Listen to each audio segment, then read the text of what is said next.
At 28, I was given a crumbling old farmhouse, while my sister received a brand new luxury condo. That should have been the unfair part. It wasn't. The unfair part came 18 months later, after I rebuilt that house with my own savings, my own hands, and more sleepless nights than I can count. That's when my mother called and told me I had 17 hours to get out of my own home. The home legally in my name. The home I saved. The home she said my sister needed more. She gave me until noon the next day. Like I was checking out of a hotel. Not standing in a kitchen I tiled at 2 in the morning after a 10-hour shift. And if you think that was the worst part, you haven't heard what she did next. My mother called on a Tuesday evening and told me I had 17 hours to get out of my own house. The house legally in my name. The house I rebuilt with my own savings, my own overtime, and hands that still ached when it rained. She said my sister needed it more. She gave me until noon the next day. Like I was checking out of a hotel instead of standing in the kitchen I'd tiled at 2 in the morning on a work night. But I need to start from the beginning, because to understand how someone thinks they can take your home, you have to understand how they convinced themselves it was never really yours. My name is Rowan Hale. I'm 28 years old. I work as a logistics manager for a regional freight company based in Rockford, Illinois. I make $44,200 a year before taxes. I drive a 2012 Ford Fusion with 162,000 miles on it and a passenger window that hasn't rolled down since last winter. Until 2 years ago, I believed my mother loved my sister and me equally. I was wrong about that. My father, Thomas Hale, was a construction foreman in Belvedere. Big hands, quiet patience, the kind of man who fixed broken hinges and broken moods without making a speech about it. I was his shadow growing up. I held flashlights. I handed him screws. I learned that if something was falling apart, you didn't stare at it and complain. You figured out what was wrong, and you fixed it. He died of a heart attack at 52. No warning, no goodbye. Just scrambled eggs on the stove one morning and gone by lunch. He left no will. He was 52. He thought he had time. Under Illinois law, everything passed to my mother, Diane Hale. My sister, Vanessa, is 3 years older than me. She works as a brand coordinator for a boutique hotel group downtown, which means she stages cocktails by rooftop pools and captions photos with words like curated and elevated experience. She makes decent money. She spends better money.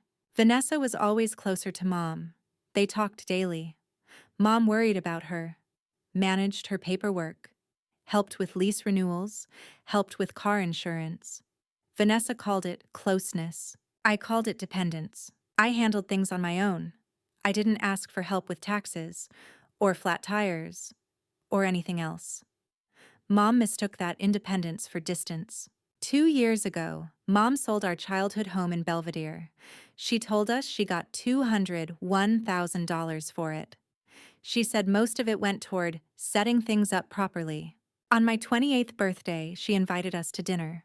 Vanessa received keys, a luxury condo overlooking the Rock River, 2 bedrooms, underground parking, stainless steel appliances that had never known fingerprints. Purchase price, $238,000. Vanessa cried. Mom cried. There were photos. I got an envelope. Inside was the deed to a 1949 farmhouse on Cedar Hollow Road, 20 minutes outside Rockford. My father had inherited it from a distant uncle years before. It had been sitting empty. The county assessed it at $48,000. The porch sagged. The east foundation cracked. Knob and tube wiring in half the house. Roof leaking in 3 places. The heating system dated to 1984 and sounded like it was considering retirement. Mom smiled across the table. Vanessa needs stability, she said gently. You've always been resourceful, Rowan. You'll make something of it. Translation: I gave the good gift to the daughter I worry about. You can handle the leftover. Vanessa glanced up from photos of her condo and laughed lightly. At least you won't have rent, right? Everyone at the table chuckled. I didn't. I signed the transfer paperwork that night. Voluntary deed, notarized, recorded. My name alone. The next morning, I drove to Cedar Hollow Road. The farmhouse stood crooked against a gray sky, paint peeling, vines climbing up the siding like the earth was reclaiming it piece by piece. Something scratched in the attic. When I pushed the door open, it groaned like it resented the effort. The air smelled like dust and old wood and something alive. I stepped inside. Cold wind slipped through gaps in the windows. The floor creaked under my boots. A shutter slammed somewhere upstairs. I should have felt insulted. I should have felt small. Instead, I felt something else. This is mine. Ugly, broken, forgotten. But mine. I had $15,600 in savings. No backup plan. No safety net. That first night, I slept in a sleeping bag in the living room because the bedroom ceiling leaked. The heating didn't work. My breath fogged in the air. Around midnight, something heavy moved in the attic. I climbed the ladder with a flashlight and came face to face with the fattest raccoon I had ever seen. He blinked at me like I was the intruder. I named him Victor, because if I was going to rebuild my life from scratch, I might as well start by naming my obstacles. I went to work the next morning at 7 a.m., like nothing had changed. But everything had, because somewhere between signing that deed and standing in that freezing living room, I made a decision. If they thought they'd handed me a burden, they were about to learn what I could build from it. The first week in the farmhouse taught me two things. 1, the heating system wasn't temperamental. It was dead. 2, Victor the raccoon had no intention of negotiating a lease. It was late October in northern Illinois, 43 degrees at night, the kind of cold that seeps into your bones and makes you question your life choices at 3 a.m. The repair technician came out on day 4. He looked at the furnace, made a face like he'd just read bad news, and said, "Ma'am, this unit is from 1984. I figured, I replied. It's not worth fixing. I knew that too. Replacement quote, $7,800. I had $15,600 in savings. I paid half up front and scheduled the install. That left me with just over $11,000. I went home that evening, opened my laptop at the folding card table I was using as a desk, and created a spreadsheet titled Rebuild. Every dollar, every receipt, every estimate. If I was going to survive this, panic wasn't allowed. Precision was. I worked 7 a.m. to 4 p.m. at the freight office. Evenings and weekends belonged to demolition. Week 2, I tore out the living room carpet. It smelled like decades of regret. I expected rot underneath. Instead, I found original oak hardwood. Solid, thick, hidden. I stood there staring at it like I'd discovered buried treasure. 3 weekends on my hands and knees with a rented sander. My palms blistered. My shoulders burned. I fell asleep at 9 p.m. most nights without meaning to. When I brushed the first coat of polyurethane over those boards, they glowed honey gold in the afternoon light. I sat on the floor and whispered, "There you are." Because that's what this place felt like. Something overlooked. Not broken. Just buried. I replaced cracked outlets, patched drywall, watched YouTube tutorials on plumbing basics. I drove to salvage yards in Loves Park for reclaimed lumber. I bought discontinued subway tile from a clearance rack across the Wisconsin border for 65 cents a square foot. I learned the difference between load-bearing and decorative the hard way. Victor continued to thump across the attic like he was hosting midnight dance parties. I installed vent covers and sealed entry gaps with hardware cloth. By month 3, he relocated. I considered it a small but meaningful victory. Vanessa visited once during that period. She wore white sneakers. White sneakers on a construction site. She stepped carefully around exposed studs and took photos for our family group chat. "Rowan's fixer-upper era," she captioned, followed by 3 laughing emojis. Mom responded with, "Oh, sweetheart." 42 relatives saw that message. Not one asked if I needed help. Meanwhile, Mom co-signed Vanessa's new car lease, a silver Audi Q5, $520 a month. Vanessa posted a photo of it on Instagram with the caption, "Blessed." I replaced a toilet flange with a $9 part and a pause tutorial at minute 3:12. But here's the thing, I wasn't bitter. Not yet. Because every time I finished something, rewired a light fixture correctly, installed a vanity square, sealed a drafty window. I felt stronger, capable. Like my father's voice was somewhere in the background saying, "If you can read a diagram, you can fix anything." By month 6, the outside of the farmhouse looked different. New siding where rot had spread. A reinforced porch.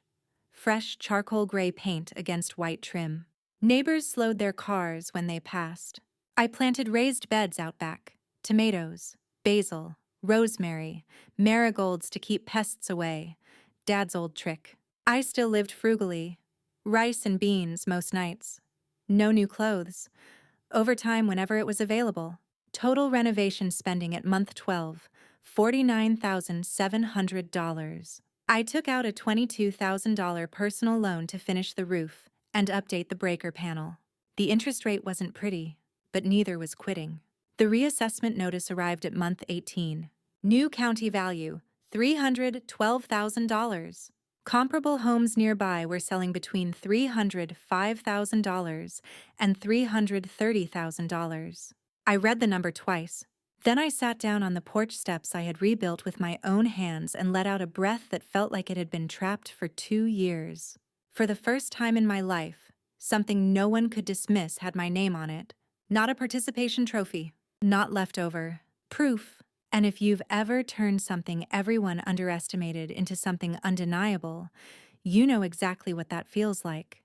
Hold on to that feeling, because it matters. 3 days later, my phone rang. Mom. Her voice was pleasant. Too pleasant. "How much is it really worth now?" she asked. And just like that, the air shifted. There's a tone my mother uses when she's calculating. It's soft, polite, almost curious. It's the same tone she used when asking neighbors about property taxes or when bargaining at estate sales. Calm, detached. Like numbers are the only thing in the room. "How much is it really worth now?" she repeated. "About $312," I said evenly. "That's the county reassessment. Market might be higher." Silence. Not surprise. Not pride. Silence like someone adjusting plans in real time. "That's wonderful," she replied. "You did a good job." I waited for something more. There wasn't anything. We hung up. 3 days later, my cousin Lila called from Peoria. Lila doesn't gossip. She barely posts online. She works as a veterinary technician and keeps to herself. Which is why when she said, "Rowan, I need to tell you something," my stomach tightened immediately. There had been a family cookout in Belvedere the previous weekend. I hadn't been invited. That detail alone told me who organized it. Lila said she'd gone inside to refill a drink when she overheard my mother and Vanessa talking in the hallway. My mother's exact words, according to Lila. "I gave Rowan the dump because I assumed she'd sell it back cheap. I never expected her to actually fix it. That house should have been Vanessa's all along. I need to fix this." The words didn't land like a punch. They landed like ice water. Cold, clear, bracing. I didn't feel angry first. I felt something worse. Clarity. Because my mother doesn't say, "I need to fix this," unless she's already working on it. I thanked Lila for telling me. She sounded nervous, like she'd crossed a line by sharing it. "You deserve to know," she said. Yes, I did. The next morning, before work, I scheduled a consultation with a real estate attorney in Rockford. $375 for an hour. Her name was Margaret Klein, early 60s. Steel gray hair pulled into a low bun, reading glasses on a thin chain. The kind of handshake that tells you she doesn't lose arguments. She reviewed the deed. Voluntary transfer, signed, notarized, recorded with Winnebago County. Rowan Hale, sole owner. She looked at me over her glasses. "She can't reverse this," Margaret said. "Not without proving fraud, coercion, or mental incapacity. And from what you've told me, none of that applies." Relief washed through me slowly. "But," Margaret added, "I've seen situations like this before. When legal leverage doesn't exist, people try emotional leverage. If she makes contact about the property again, document everything." Everything. I went home and created a folder on my laptop. Insurance, screenshots of text messages, voicemails saved and backed up to cloud storage, copies of the recorded deed, copies of every renovation receipt. There were 263 of them. Total investment, $63,900. 18 months of proof. Then, almost casually, I did something else. I pulled up the public property records for our childhood home in Belvedere, the one Mom sold 2 years ago for $201,000. Public record sale price, $264,000. I stared at the number for a long time. $63,000 difference. $63,000 that had never been mentioned. Never explained. Not to me. Not to Vanessa. My chest tightened. Not because of the money itself, but because of the pattern. The condo cost $238,000. The numbers lined up too neatly. I took a screenshot, saved it to insurance, closed the laptop. I didn't confront her. Not yet. That was information, and information is only powerful if you know when to use it. That evening, I installed security cameras. Front door, back entrance, driveway, side yard. Cloud storage activated. Total cost, $212. It felt dramatic at the time. Now I know it was preparation. Vanessa's life, meanwhile, was unraveling quietly. HOA assessment, $4,200 for roof repairs. Parking disputes in her building. Property value trending down. She started making comments to mutual friends. Must be nice to get a free house, she'd said once at brunch, loud enough for it to circle back to me. Free. I had bled into those floorboards. 3 months passed. Mom grew quieter. No casual check-ins. No updates. To most people, silence from their parent would feel peaceful. To me, it felt like the air pressure dropping before a storm. And storms don't announce themselves with lightning. They arrive with decisions already made. The call came on a Tuesday evening at 7:02 p.m. I remember the exact time, because when I saw her name light up my screen, I knew. And this time, I didn't feel unprepared. I felt ready. Part 4, 17 hours. I was on the back deck when my mother called. The cedar boards were still warm from the late summer sun. I had just finished staining the final railing. The tomatoes in the raised beds were heavy on the vine. The rosemary brushed the air with that sharp, clean scent Dad used to love. It was peaceful. It was mine. My phone lit up. "Mom," I answered. She didn't start with hello. "We've talked about it," she said, voice brisk, controlled. "Vanessa needs the farmhouse." I leaned back against the railing. "I'm sorry?" "The condo isn't working out," she continued. "The HOA fees, the market downturn, the repairs. It's too much. She can't manage it alone." Alone. I almost laughed at the irony. "So here's what's going to happen," she went on. "You'll take the condo. Vanessa will move into Cedar Hollow. It's fair. You turned it into something beautiful, Rowan. Now it's time to think about family." The word fair hung in the air like smoke. 18 months. $63,000. Every blister, every spreadsheet, every 2 a.m. tile job. "Mom," I said carefully, "this house is legally mine." "And it was always meant to stay in the family," she snapped. The politeness thinned. "Don't be dramatic." I looked out across the yard. The deck boards gleamed. The siding was straight. The windows sealed tight against drafts. Mine. "And if I say no?" I asked. Silence. 3 seconds. Then her voice dropped 10 degrees. "You have 17 hours. I didn't respond. "We're coming tomorrow at noon with movers," she continued. "Vanessa is already packing. Don't make this ugly. Don't be selfish." Selfish. The word echoed. She hung up before I could speak. Classic Diane Hale strategy. Deliver the verdict, leave no room for rebuttal. I stood there for a long time. The neighborhood was quiet. A dog barked 2 houses down. A car passed slowly on Cedar Hollow Road. 17 hours. Like I was being evicted from a rental. Not the owner. Not the person who signed the deed. Not the one who rebuilt every structural weakness she had assumed would break me. I didn't cry. I didn't shout. Instead, something inside me settled. Not anger. Certainty. I walked inside, set my phone on the kitchen counter, the butcher block surface I had sanded and sealed myself, and opened my laptop. Insurance. I reread the deed. Voluntary transfer. Recorded. No contingencies. I opened the screenshot of the Belvedere house sale. $26,400. Not $201,000. I did the math again. The difference almost exactly covered Vanessa's condo, a narrative formed with uncomfortable clarity. The gifts had never been equal. The farmhouse had been a gamble, a test. She assumed I would fold, sell it back cheap, or fail. She had underestimated two things: my stubbornness and my father's training. I called Margaret Klein. She answered on the third ring. "I had a feeling this might happen," she said after I explained. She drafted a cease and desist letter immediately, emailed copies to my mother and Vanessa within an hour.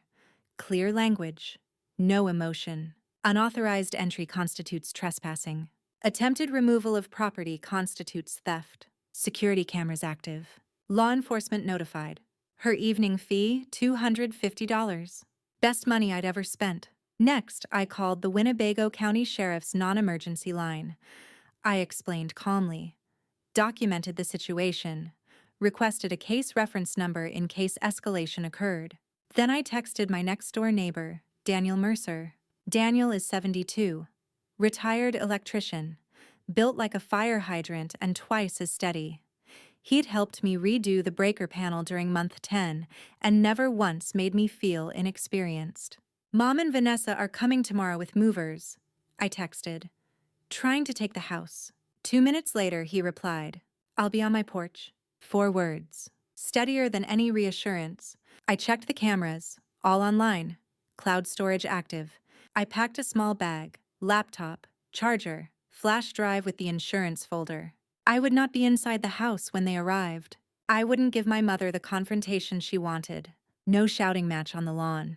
No tears she could frame as hysteria. Just facts, locked doors, and documentation. At 9:14 p.m., a family group text lit up my phone. Mom had sent a message to 14 relatives. "Rowan is refusing to help her sister. After everything I've done for this family, she's being selfish with family property." The replies started trickling in. "Family should stick together. She always was independent." Not one person asked for my side. I didn't respond. I screenshotted every message, saved them to insurance. I set my alarm for 6 a.m. Then I walked through the house one more time. The floors gleamed. The walls stood straight. The wiring hummed safely behind drywall I'd installed myself. They thought this was leverage. They thought I would fold under guilt. They forgot something. I wasn't 17 anymore. And this house wasn't theirs to command. Tomorrow at noon, they would learn that the difference between manipulation and power is paperwork. I was not inside the house at 11:47 a.m. I was next door, sitting at Daniel Mercer's kitchen table, my phone flat on the surface, all 4 security feeds open. Front door, driveway, side gate, back deck. Daniel poured coffee into 2 mismatched mugs like this was any ordinary Wednesday. At 11:52, a white rental truck turned onto Cedar Hollow Road. Right on time. My pulse didn't spike. That surprised me. Behind the truck rolled my mother's dark blue Buick. Vanessa stepped out first when they parked. Oversized sunglasses, linen blazer, heels too narrow for gravel. She looked like she was directing a moving day, not participating in a legal risk. 2 men climbed out of the truck. Early 20s, work boots, neutral expressions, probably hired off a gig board. They didn't know they'd been cast in a family dispute. Mom stepped out of her car already on the phone. "Yes, we're here now," she said loudly. "We're handling it." She always narrated her life like she was the lead in a courtroom drama. Vanessa walked up the porch steps, tried the handle, locked. She rang the bell, knocked. Nothing. The cameras caught her confusion clearly. The way she stepped back and scanned the windows, as if I might be hiding behind curtains. I wasn't. I was sipping coffee 30 feet away. Mom marched up next. She didn't knock. She pounded. "Rowan, open this door right now! Stop being ridiculous!" Daniel raised an eyebrow but said nothing. Vanessa tried my phone. I let it ring. She tried again. I let it ring again. Then Mom's phone lit up. Unknown number. She answered sharply. I watched her posture shift. Shoulders stiff, jaw tight. Margaret Klein. Even without audio, I could imagine the delivery. Calm, measured, airtight. Margaret later told me exactly what she said. She identified herself as my attorney. She stated clearly that the property at this address is legally owned by Rowan Hale via voluntary deed transfer, notarized and recorded with Winnebago County. She informed my mother that a cease and desist had been emailed the previous evening. She stated that unauthorized entry would constitute trespassing. Removal of property would constitute theft. Security cameras were actively recording. Law enforcement had been notified. Mom's free hand began slicing the air in sharp gestures. I caught fragments through the camera mic. My house. I gave it to her. This is absurd. Margaret's response, according to her own summary, "Ma'am, a recorded deed is a legal transfer of ownership. You have no standing. I strongly advise you to leave the premises." Then she hung up. Because Margaret doesn't argue. She states facts. And moves on. Mom turned to Vanessa. They argued on the driveway. Vanessa's arms were moving now too. Faster. Less controlled. The movers exchanged a glance. One of them stepped forward cautiously. "Ma'am," he said, loud enough for camera 2 to catch clearly. "You told us this was your daughter's house, and we were helping her move in. If there's lawyers and cops involved, we can't do this." The other mover was already backing toward the truck. 2 minutes later, they were pulling away. Cash lost. Illusion cracked. Mom wasn't finished. She walked toward the side gate. Camera 3 tracked her perfectly as she tested the latch. Locked. She shook it harder. Daniel stood up from the kitchen table. "I'd think real careful about that," he called out from his porch, voice calm but carrying. Mom froze. Looked at him. Looked at the camera mounted under the eaves. Looked at Vanessa. And for the first time, I saw doubt. Not anger. Not indignation. Doubt. Vanessa's posture had changed too. Arms crossed, shoulders inward. This had gone from easy swap to potential criminal charge in under 15 minutes. Even she could do that math. Mom stormed back to the Buick, slamming the door so hard I heard it faintly through Daniel's window. They sat there for almost 4 minutes. I watched the timestamp tick. 11:59 12:01. At 12:02, the car reversed sharply and drove off. Cedar Hollow Road returned to quiet. Daniel refilled my coffee. Neither of us spoke for a moment. Then he said, almost casually, "Your dad would have appreciated that." My throat tightened unexpectedly. Because he was right. Dad didn't believe in yelling to win. He believed in preparation. In reading the contract before signing. In reinforcing weak beams before they collapsed. I picked up my phone and saved the footage. Backed it up twice. Added the timestamp to insurance. But the day wasn't finished. At 4:17 p.m., Mom sent another message to the family group chat. "Rowan embarrassed us today. Refused to cooperate. Threatened her own mother with police." Threatened. Interesting choice of word. I didn't respond there either. Instead, I opened my laptop. Attached the deed. Attached renovation receipts. Attached the cease and desist letter. Attached the public record of the Belvedere sale price. $26,400. Not $201,000. Subject line.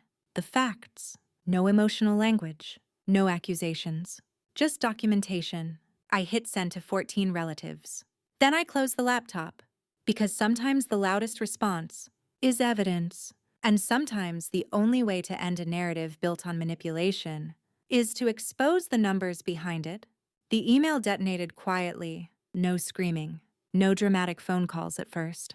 Just silence. The kind of silence that spreads through a family thread when everyone suddenly realizes they may have picked the wrong side too quickly. 14 recipients. Deed attached. Cease and desist attached. 263 renovation receipts totaling $63,900 attached. And one public property record showing the Belvedere house sold for $264,000, not $201,000. A $63,000 discrepancy. I didn't add commentary. I didn't write a paragraph about betrayal. I just let the documents speak. 47 minutes later, my Aunt Carol called. She rarely calls me. Her voice was careful. "I didn't know about the sale price difference," she said. "Your mother told us something else." "I figured," I replied. 2 cousins sent private messages apologizing for their earlier comments in the group chat. One uncle wrote, "I should have asked your side before saying anything." The family thread went silent. Mom didn't respond publicly. That was unusual. She thrives in public narratives. But numbers are harder to argue with than emotions. That night, Vanessa opened the attachments. I know she did because she texted me at 10:18 p.m. One line. Is that sale price real? I stared at the message for a long time. Yes, I replied. It's public record. 5 minutes passed. Then, Mom said it was 2:01. I know. No response after that. But I could imagine the math unfolding in her head. Condo purchase, $238,000. Childhood home sale, $264,000. Unaccounted difference, $63,000.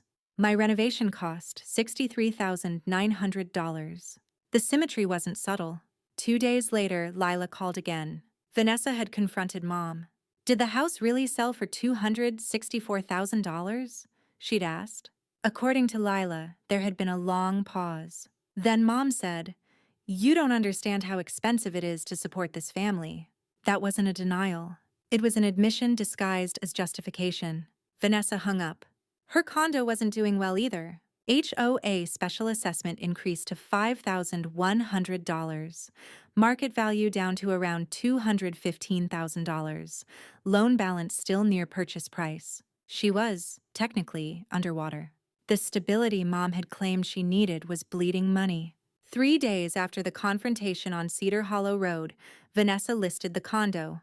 Her realtor priced it at $214,900. No offers above $210,000 in the first 2 weeks. Meanwhile, my house sat steady, appraised at $312,000. Paid for in sweat equity and documentation. Mom tried one more angle. She called me directly on Sunday afternoon. I let it ring. She left a voicemail. "You've always been stubborn, Rowan. This doesn't have to divide the family. Vanessa is struggling. You could help her. You've proven your point."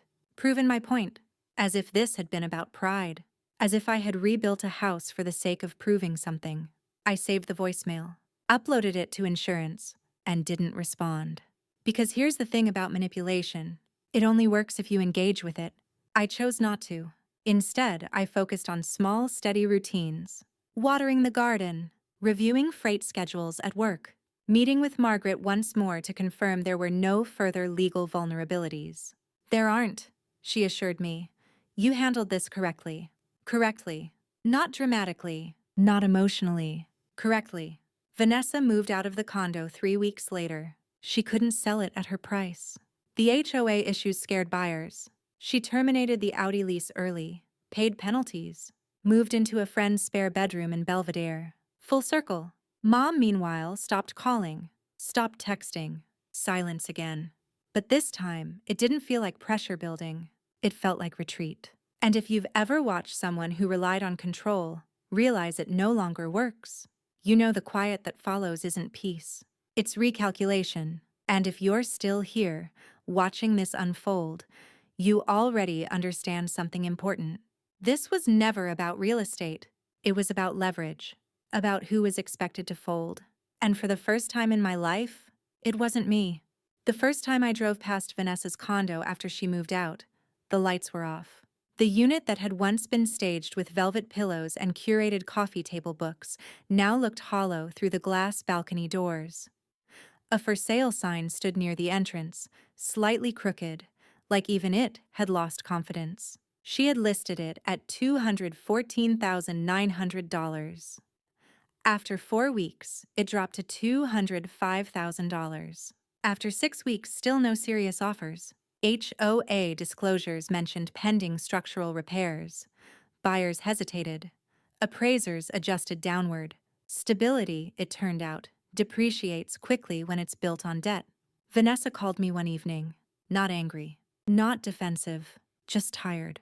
"I moved into Claire's spare room," she said quietly. "Just temporarily." Claire lived in Belvedere, 20 minutes from where our childhood home once stood. "Okay," I replied gently. There was a pause. "I didn't know about the sale price," she said. "I know. I thought Mom was just helping me." I chose my words carefully.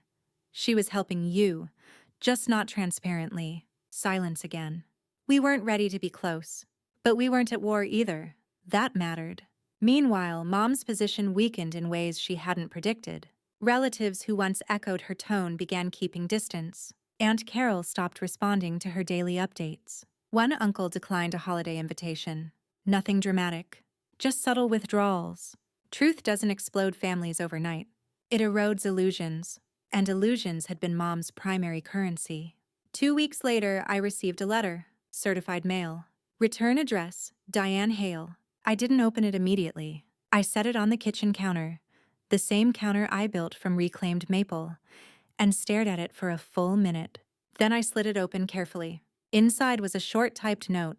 Rowan, I made mistakes in how I handled things. I never intended for this to spiral. I hope we can find a way forward as a family. Mom, no apology, no acknowledgement of numbers, just mistakes. It read less like remorse and more like repositioning. I placed the letter in insurance, not because I intended to use it, but because patterns matter. At work, life continued normally. Freight shipments, scheduling conflicts, overtime approvals. There's something grounding about routine when personal dynamics shift.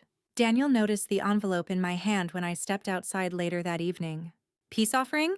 He asked. Something like that. He nodded slowly. People don't like losing control. No, I agreed. They don't. He leaned against the porch railing. You know what most folks don't expect? He said. They don't expect the quiet one to push back. That stayed with me, because I had always been the quiet one, the independent one, the one who didn't need help. Mom had mistaken that for pliability, for emotional distance that could be exploited. She miscalculated. Vanessa's condo finally sold at $198,000. After realtor fees and closing costs, she walked away owing money. The condo that was supposed to secure her future had cost her thousands. She didn't call to tell me. I heard through Lila. Mom helped cover part of Vanessa's shortfall. Savings drained further. No property left in her name. No leverage. The dynamic shifted completely. Not with shouting. Not with dramatic confrontations. With numbers. I sat on my back deck one Thursday evening 3 weeks after the sale closed. The cedar boards had fully cured. The rosemary was still thriving despite early autumn chill. Inside, every room glowed softly with warm light. Every tile, every board, every wire, mine. Daniel walked through the side gate carrying 2 glasses and a bottle of bourbon. He didn't ask if he could sit. He'd earned permanent deck privileges. He poured 2 fingers each. To Thomas, he said quietly. My father. I raised my glass. To knowing how to fix things. We drank in silence. The house behind me stood solid. Not because someone handed it to me, because I reinforced every weakness. Sometimes collapse isn't loud. Sometimes it's the slow realization that control doesn't work anymore. And sometimes, the strongest move you make in your life is simply refusing to give back what you built. People expect explosions when families fracture. Raised voices, doors slammed, ultimatums repeated louder the second time. What they don't expect is the quiet that settles after power shifts. 3 months passed after Vanessa sold the condo at a loss. She moved out of Claire's spare room and into a modest 1-bedroom apartment in Love's Park. Nothing luxury, no rooftop gym, no glass balcony, just a clean space she paid for herself. I helped her move, not because everything was fixed, but because rebuilding doesn't only apply to houses, it applies to people. We didn't talk much that day, just carried boxes. At one point, she paused in the doorway and said, almost to herself, I didn't know how much she was managing for me. I know, I said. I thought it meant she trusted me. That landed heavier than she probably intended. Control can look like care when you're inside it. It feels like protection, until it disappears. Then it feels like exposure. Mom didn't attend the move. She said she had appointments. Vanessa didn't argue. For the first time in her life, she handled a lease signing alone, paid a deposit alone, set up utilities alone. She called me later that night. I didn't realize how many things I never learned, she admitted. That doesn't mean you can't learn them, I said. She laughed softly. You always sound like Dad when you say things like that. That made my chest tighten in a way I didn't expect, because maybe that's what this had really been about all along. 2 different lessons. Vanessa had learned dependency. I had learned repair. Mom had learned leverage. And when leverage failed, she didn't know what to do next. The holidays approached. Mom sent a group message about Thanksgiving. Short, neutral. Dinner at my place. Let me know if you're coming. No commentary about the past. No reference to Cedar Hollow. No apology. Vanessa texted me privately. Are you going? I stared at the message for a while. I don't know. I replied honestly. Going didn't feel dangerous anymore. But it didn't feel simple either. I ended up attending. Not out of obligation. Out of choice. Mom's apartment felt smaller somehow. Or maybe she did. She hugged me when I walked in. Held on a second too long? I'm glad you came, she said. So was I. But not for the reasons she probably assumed. Dinner was civil, polite. Surface-level conversation about work, weather, and market conditions. No one mentioned the house. No one mentioned the condo. No one mentioned $264,000. But absence can be acknowledgement. At one point, Mom looked at me across the table and said, "The farmhouse looks nice in the photos." That was as close as she came to recognition. "Thank you," I said. Not defensive. Not triumphant. Just steady. After dinner, Vanessa helped me wash dishes. You know, she said quietly, when she told me she was going to swap the houses back, I believed her. I figured. I thought you'd agree. I smiled slightly. She probably did too. Vanessa nodded slowly. I don't think she knows what to do with us now. US. That was new. Not competitors. Not opposites. Sisters. On equal footing. Mom tried once more a few weeks later. A soft attempt. She suggested joint ownership of the farmhouse. Framed as legacy planning. I declined. Politely. In writing.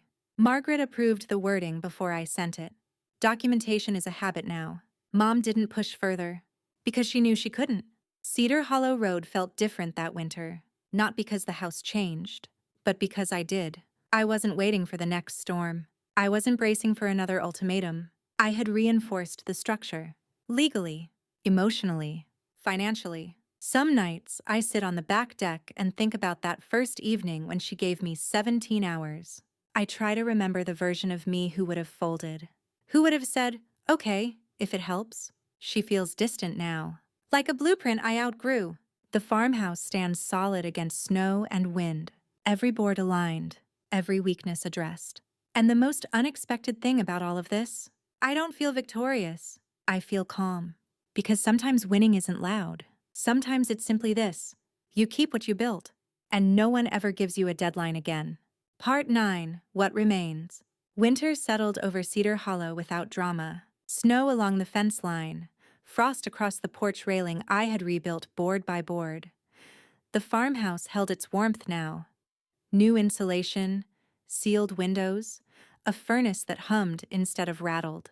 There's something deeply satisfying about a house that no longer fights you.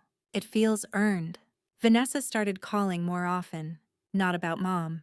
About practical things. How do you compare insurance quotes?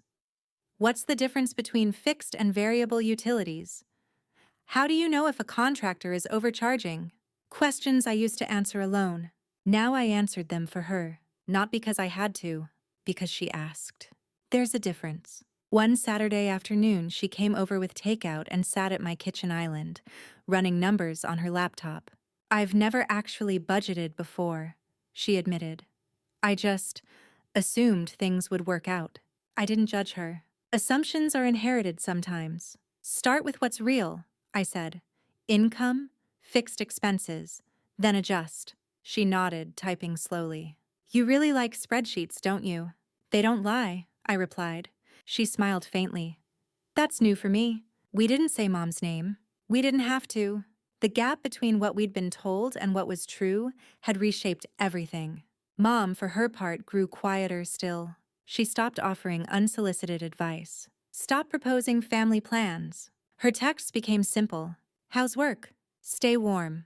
No more strategies. No more leverage. Without control as currency, she didn't quite know how to operate. One evening in early spring, she asked if she could come see the farmhouse. Not to discuss ownership, not to suggest changes, just to visit. I considered it carefully. Then I said yes. She arrived alone. No Buick performance entrance. No commentary. No phone pressed to her ear narrating events. She stood on the porch for a moment before knocking, as if remembering what it had felt like the last time she stood here. I opened the door. She stepped inside slowly. The hardwood floors caught the afternoon light.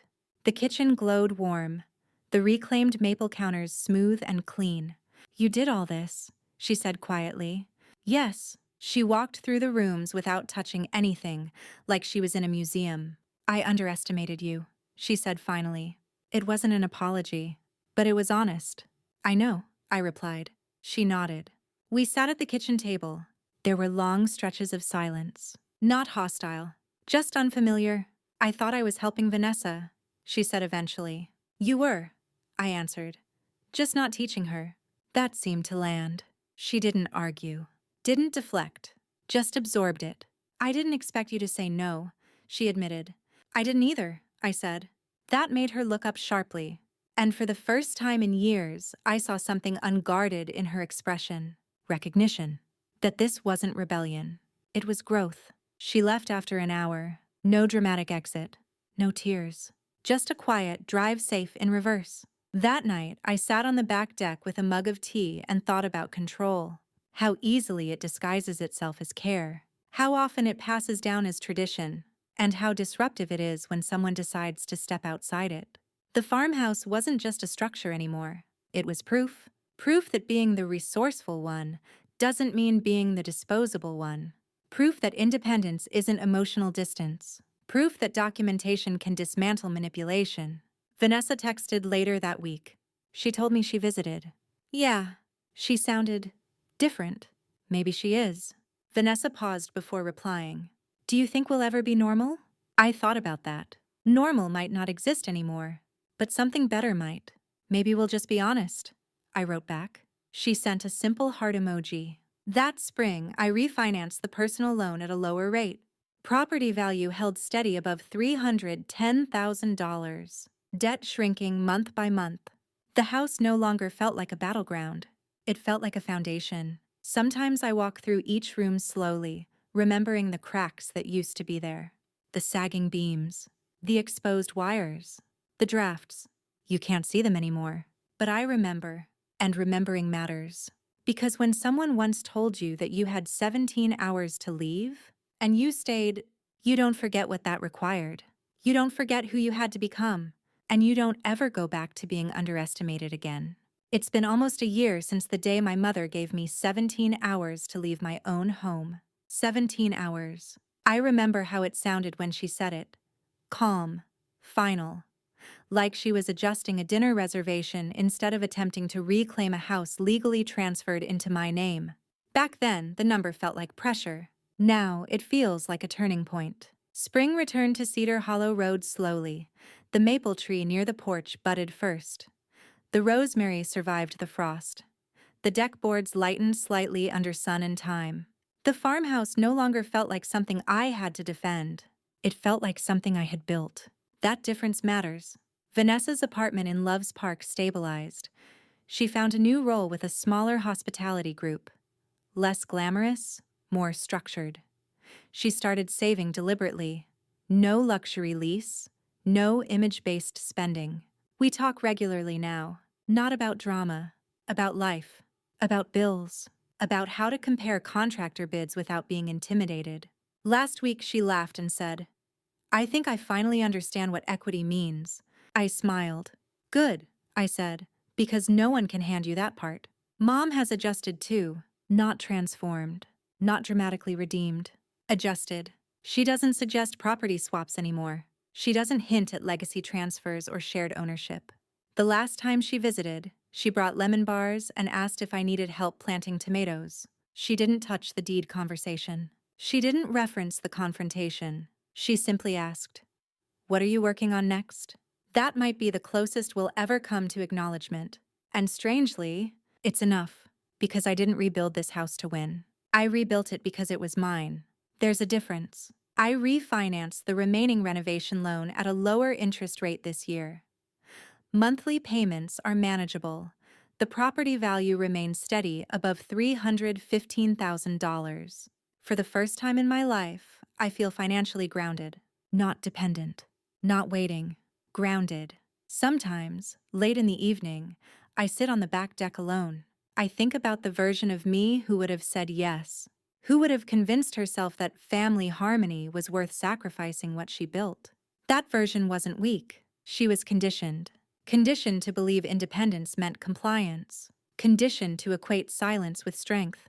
The 17-hour ultimatum forced a choice. And choosing myself didn't destroy my family. It revealed it. Vanessa and I aren't perfectly close, but we're honest. Mom and I aren't fully repaired, but we're realistic. And the farmhouse? It stands steady. No sagging beams. No hidden rot. No drafts. Everything reinforced. Sometimes people hand you something they expect you to fail with. A burden disguised as a gift. A test disguised as generosity. And sometimes the most powerful response isn't anger. It isn't revenge. It's proof. Proof that you can turn what was meant to break you into something solid. Proof that documentation beats manipulation. Proof that deadlines only work when you believe them. If you've ever been underestimated, dismissed, or handed the lesser option, remember this. You don't have to shout to stand your ground. You don't have to explain your worth to prove it. You just build. Quietly, carefully, relentlessly. And when the people who doubted you come back with a deadline, you hand them the paperwork and keep the house. If this story resonated with you, if you've ever rebuilt something no one believed in, including yourself, make sure you're still here for the next one. Because sometimes the strongest stories aren't about what we're given. They're about what we refuse to give back.